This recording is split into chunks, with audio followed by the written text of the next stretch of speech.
কোনো গলিতে যদি ঢুকি তাহলে যদি গুলি করে দেয় তাহলেই তো আমরা আসলে মারা যাব। জুলাই মাসে আমরা সব দিকে যখন আন্দোলন খুব তীব্রভাবে হচ্ছে, আমরা ফেসবুকে বা বিভিন্ন সামাজিক মাধ্যমে, টিভিতে দেখতে দেখতে এক পর্যায়ে ভাবলাম যে বাসায় আর থাকা যাবে না।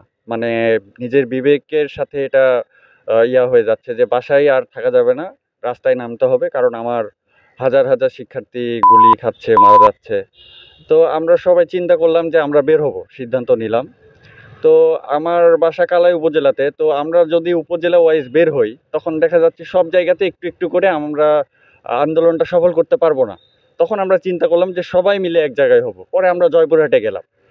তো জয়পুরহাটে যাওয়ার সময় অনেক বাধা বিপত্তি। জয়পুরহাটে যখন যাই তখন রাস্তায় বিভিন্নভাবে চেক করতেছে, কালাই অনেকে দাঁড়িয়ে আছে, ইনফরমেশন দিচ্ছে ওরা আন্দোলনে গেল, এরকম পুলিশ আছে।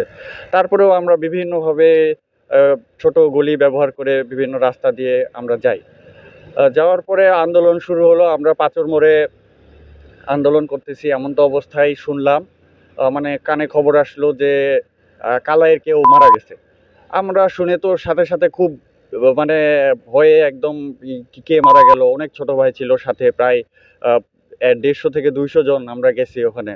এখন একে ফোন দিচ্ছি, ওকে ফোন দিচ্ছি, আর ছোটাছুটি করতেছি যে কে মারা গেল। পরে শুনলাম যে শহীদ বিশাল ভাই, আসলে তাকে গুলি জয়পুরহাটেই লাগছিল, কিন্তু সে চিকিৎসা পায়নি, সরকারি হসপিটালে কোনো চিকিৎসা পায়নি, তাকে বগুড়া নিয়ে যাওয়া হচ্ছিল। তো পথে তার অবস্থা খুব খারাপ হয়ে যায়। পরে কালাই হসপিটালে তাকে নেওয়া হয়, সেখানে মারা যায়। কিন্তু এই খবরটা অন্যভাবে ছড়াইছে।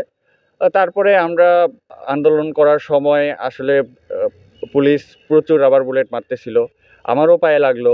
আর আশেপাশে এলাকাবাসী সবাই খুব হেল্প করতেছিল।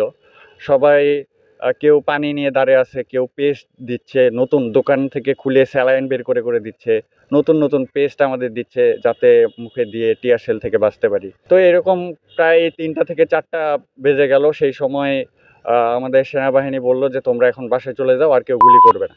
আমরা একদম মাঝখানে আটকে গেছি। এই পাশে আসলে হসপিটালের সামনে পুলিশ ব্যারিকেড দেওয়া আছে, আবার যদি পিছনে যাই পাচর মোড়ের এদিকে পুলিশ আছে। আমরা একদম মাঝখানে। আমরা সাইড দিয়ে কোনো গলিতে ঢুকতে ভয় পাচ্ছি, কারণ সাইড দিয়ে কোনো গলিতে যদি ঢুকি তাহলে যদি গুলি করে দেয় তাহলেই তো আমরা আসলে মারা যাব, মানে কোনো নিশ্চয়তা নাই। তো তখন একজন সেনা কর্মকর্তা এসে বলল যে তোমরা এখন বাসায় চলে যাও, তোমাদের আর কিছু বলবে না।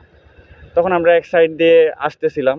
তো আসার সময় আবার খবর পাইলাম যে বটতলিতে আমাদের যে সহযোদ্ধারা আগে গেছে তাদেরকে চেক করতেছে, তাদের ফোনের গ্যালারি, তারা লাস্ট কার সাথে কথা বলছিল, এই জিনিসগুলা চেক করে করে তাদেরকে হুমকি ধামকি দিচ্ছে, মারতেছে, এরকম অবস্থা।